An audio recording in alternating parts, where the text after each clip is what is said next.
मित्रांनो, लग्नानंतर होईलच प्रेम या मालिकेच्या आजच्या भागामध्ये रम्या आता खूपच वेडेपणा करते, तेव्हा जीवा म्हणतो, अगं तू एक काम कर, फक्त नंदिनी आणि माझ्या पार्थदादाचं हे होणारं लग्न ॲक्सेप्ट कर. तेव्हा आता रम्या म्हणते, काय, मी हे नाही ॲक्सेप्ट करू शकत.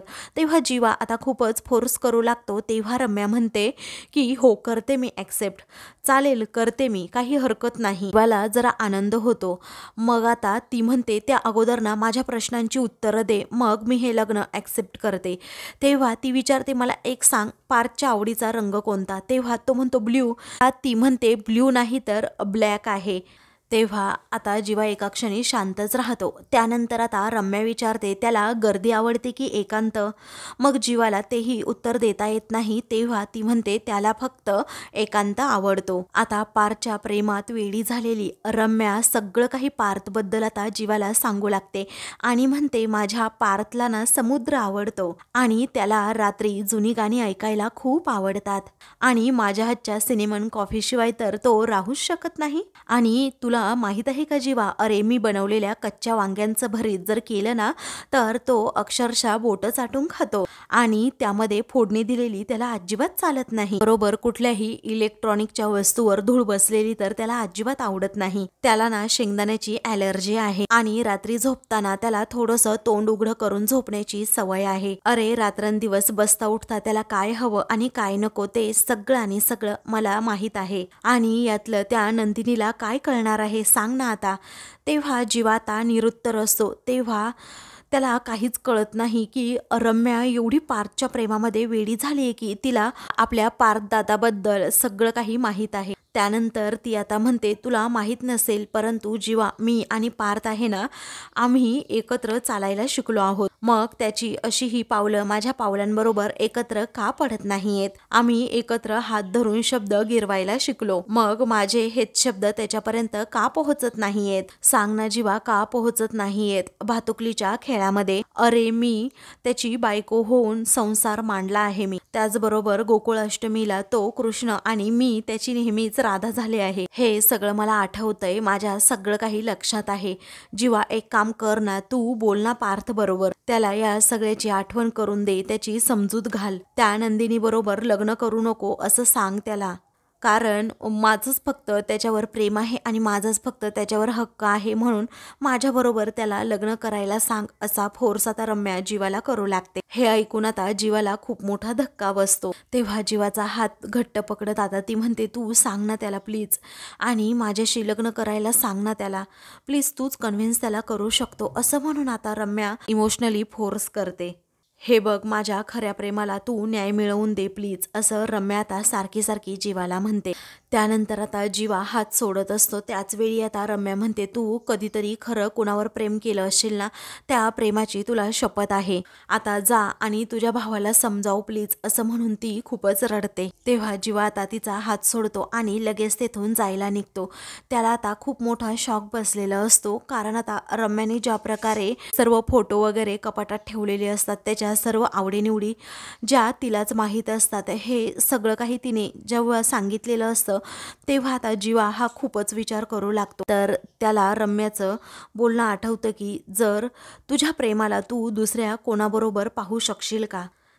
त्यावेळी आता तो म्हणतो, सगळाच गुंता होऊन बसलाय, मी रम्याबरोबर बोलायला गेलो, खरं ती कोणाचंच ऐकायला तयार नाहीये, काय करावं बरं? हा जीवासमोर खूप मोठा प्रश्न उभा राहतो. मी आता कुणाला पाठवू हिच्याशी बोलायला? मला आत्ता कळतंय की माझ्या दादाला एवढं टेन्शन का आलंय म्हणून. तर आता दुसऱ्या दिवशी धनंजय आणि शारदा हे दोघेही मंदिरात आलेले असतात आणि तिथे गुरुजींना लगेच नंदिनीच्या लग्नाची पत्रिका ते देवी आईजवळ समोर ठेवा असं म्हणतो. त्यावेळी गुरुजी आता ती पत्रिका ठेवतात. त्याच वेळी आता धनंजय मनात विचार करतो की देवी आई, मी माझ्या नंदिनीला माझ्या जीवापेक्षा जास्त जपले.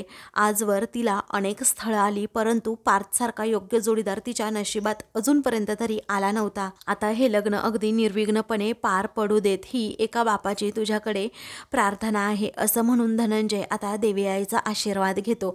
दुसरीकडे काव्या आता म्हणते, बापरे, मी सकाळपासून इतक्यांदा ही पत्रिका वाचली आहे, परंतु मन काही माझं भरत नाही. पण अगोदर बाबांना आता विचारायला हवं, कारण बाबांनी मंदिरामध्ये पत्रिका ठेवली की नाही, म्हणजे वाटायलात मला त्या पत्रिका.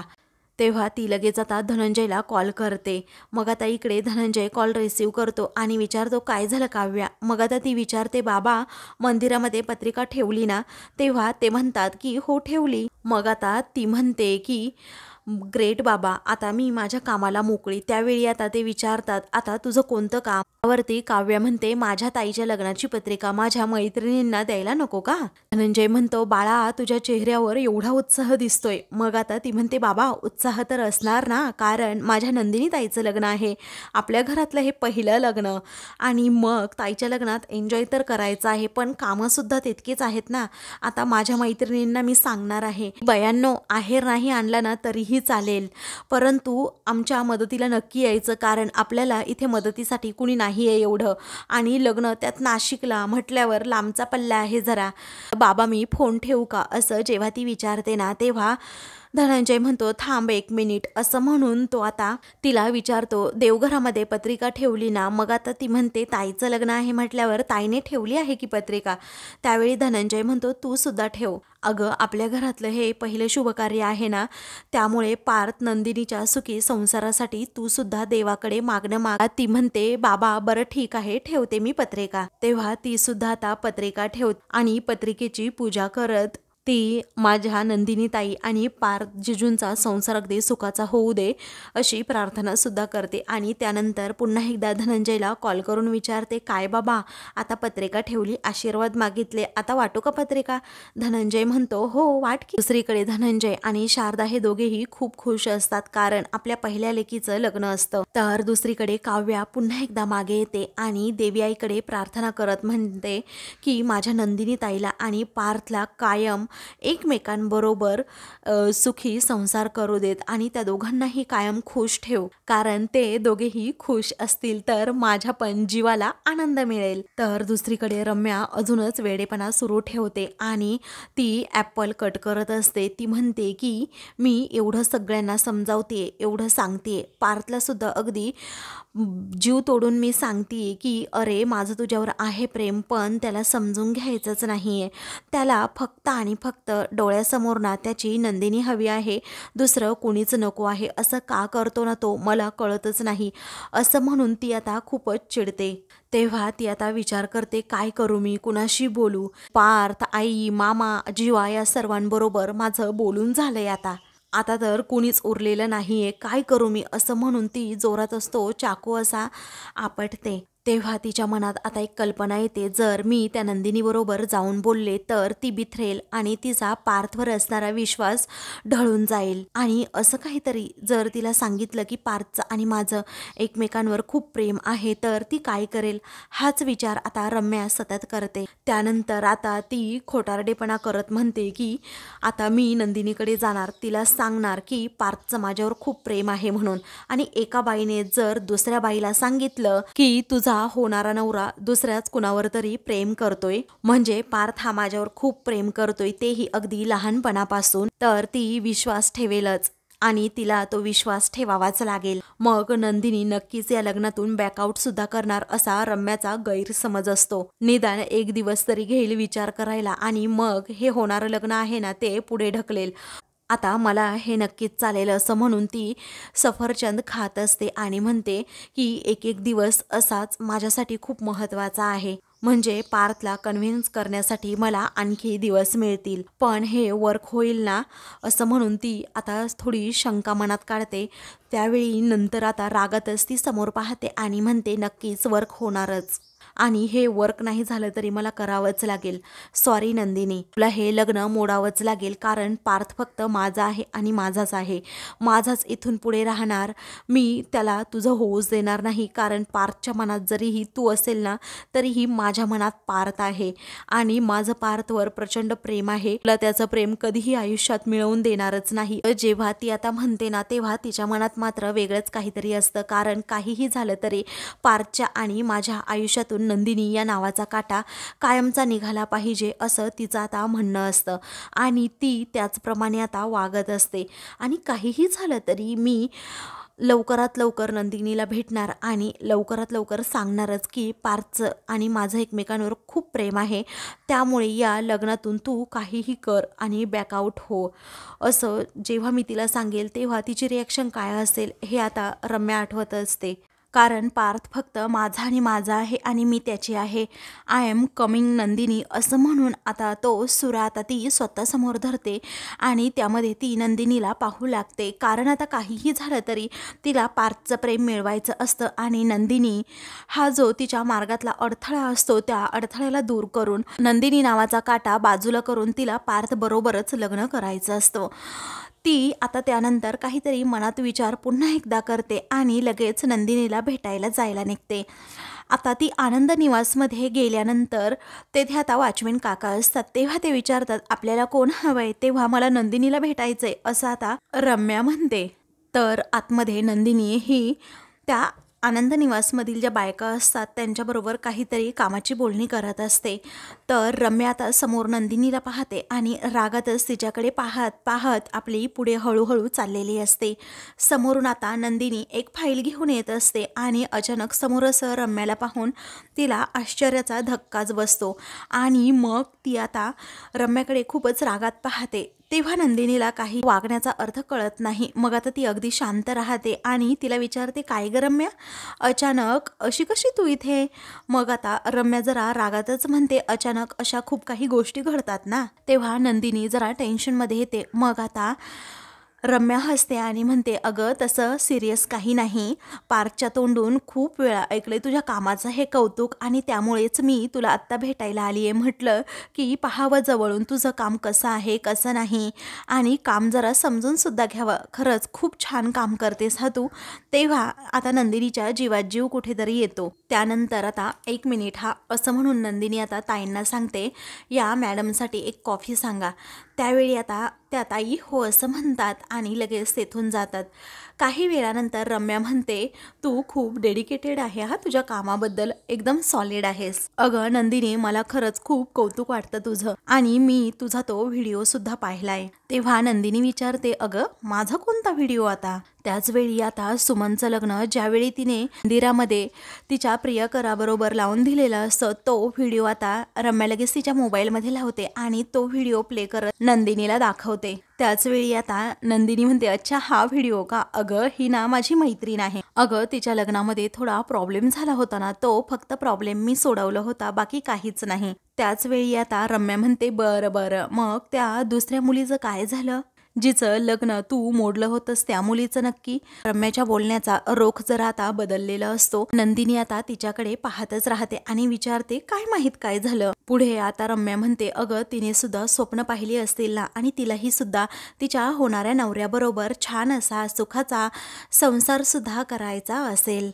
अगं नंदिनी तुझ्या मैत्रिणीला लग्न करायचं असेल त्याच्याबरोबर आणि तिने लग्नसुद्धा केलं, पण जी दुसरी मुलगी नवरी मुलगी होती तिच्या आयुष्यातील हा तर काळा दिवस ठरला असेल बरोबर ना. त्यावेळी नंदिनी आता हसते आणि म्हणते हे बघ रम्या, अगं ज्या दोन माणसांचं एकमेकांवर प्रेमच नाहीये असं लग्न होण्यापेक्षा जे एकमेकांसोबत होते आणि ज्यांचं जीवापाड एकमेकांवर प्रेम आहे अशा माणसांचं लग्न होणं केव्हाही चांगलंच ना. कारण माझं स्पष्ट मत आहे, रादर आग्रहच आहे असा की दोन प्रेम करणाऱ्या व्यक्तींनी एकत्र यायलाच हवं, कारण ते एकमेकांना पूर्ण करतात असं नंदिनी रम्याला आता समजावू लागते.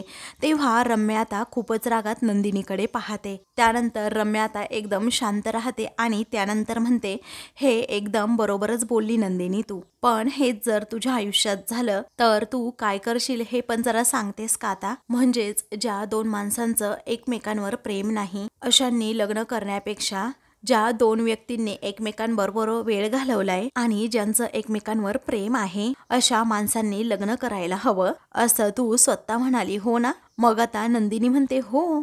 त्यावेळी आता रम्या खूपच हायपर होते आणि म्हणते अगं तुझं आणि पार्थचं लग्न आता ना फक्त ठरलं आहे आणि तुझं प्रेम नाही आहे माझ्या पार्थवर, तुमचं एकमेकांवर सुद्धा प्रेम नाही आहे अजून पण, समजलं?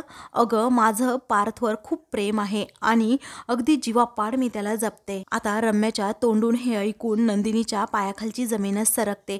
तिला खूप मोठा धक्का बसतो. तेव्हा ती एका क्षणी एकदम शांत होते आणि रम्याकडे पाहू लागते, तिचं बोलणं ऐकू लागते. पुढे आता रम्या म्हणते आणि पार्थचं सुद्धा माझ्यावर प्रेम आहे.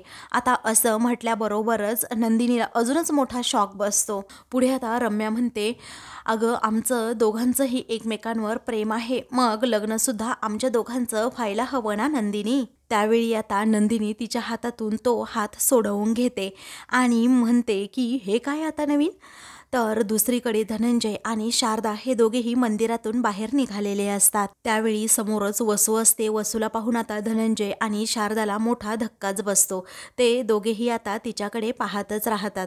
तेव्हा तुम्ही लग्नाची पत्रिका ठेवायला आला होतात का देवळात, असं आता वसू विचारते. तेव्हा ते दोघेही म्हणतात की हो. मग मला सांग आता शारदा, अगं लग्नाची गाठ ही विश्वासावर बांधलेली असते बरोबर ना? आणि जेव्हा लग्न ठरतं तेव्हा दोन घरांमध्ये कुठलाही आडपडदा ठेवला जात नाही बरोबर? तेव्हा धनंजय आणि शारदा हे दोघेही एकमेकांकडे पाहतच राहतात. पण तुम्हाला सांगू का दोघांना, विक्रम आणि मानिनीने तुमच्या दोघांपासून खूप काही गोष्टी लपवल्या आहेत. हे ऐकताना आता या दोघांनाही आश्चर्याचा धक्काच बसतो. तेव्हा आता धनंजय विचारतो, तुला नक्की काय म्हणायचंय वसुताई? त्यावेळी आता वसू म्हणते, मला असं काहीही म्हणायचं नाहीये धनंजय, फक्त काही महत्त्वाच्या गोष्टी मला तुम्हाला सांगायच्या आहेत. माझ्या संसाराचं वाटोळ करून तुझं मन भरलेलं दिसत नाही वाटतं धनंजय. आता म्हणून माझ्या रम्याचं आयुष्य तू उद्ध्वस्त करायला निघालास का? त्यावेळी आता हे ऐकताच धनंजयला मोठा धक्का बसतो आणि तो विचारतो, अशी काय बोलतेस तू वसुताई? वसुताई आता सांगू लागते, माझ्या रम्याचं पार्थवर जीवापाड प्रेम आहे आणि हे माहीत असून सुद्धा तुम्ही नंदिनीचं लग्न पार्थशी ठरवलंत. तुम्हाला जशी तुमची मुलगी महत्वाची आहे ना, तशी मलाही माझी मुलगी खूप महत्वाची आहे. अरे अजून जुन्या जखमा भरलेल्या नाहीयेत आणि तू नवीन घाव सुद्धा द्यायला सुरुवात केली का धनंजय? म्हणूनच मी तुला आता ऑर्न करायला आलीये धनंजय. हे बघ, नंदिनीचं पार्थ बरोबर जुळलेलं लग्न तू मोडायचंस, नाहीतर मग ती आहे आणि मी आहे असं म्हणून आता वसू त्या दोघांना चक्क नंदिनी तिकडे आल्यानंतर मी काय काय करेन अशी धमकीच देते. तेव्हा हे दोघेही आता खूपच घाबरतात. आणि एक गोष्ट तुम्ही विसरताय की लग्नानंतर ती ज्या घरामध्ये जाणार आहे ना, त्या घरात मी सुद्धा राहतीये. त्यामुळे तू स्वतःहून नंदिनीचं आता लग्न मोड अशी अटच ती त्या दोघांसमोर घाली. तर आज जसं तू तिच्या सुखी आयुष्यासाठी देवाकडे मागणं मागायला आलात, आशीर्वाद घ्यायला आलात ना, तस तिच्या आयुष्यामध्ये उद्या दुःख आल्यानंतर ते भोगायला तयार राहा आणि याच देवळामध्ये डोकं आपटायला तू येशील धनंजय. तेव्हा शारदा आणि धनंजय एकमेकांकडे पाहतच राहतात आणि दोघेही आता खूप घाबरलेली असतात.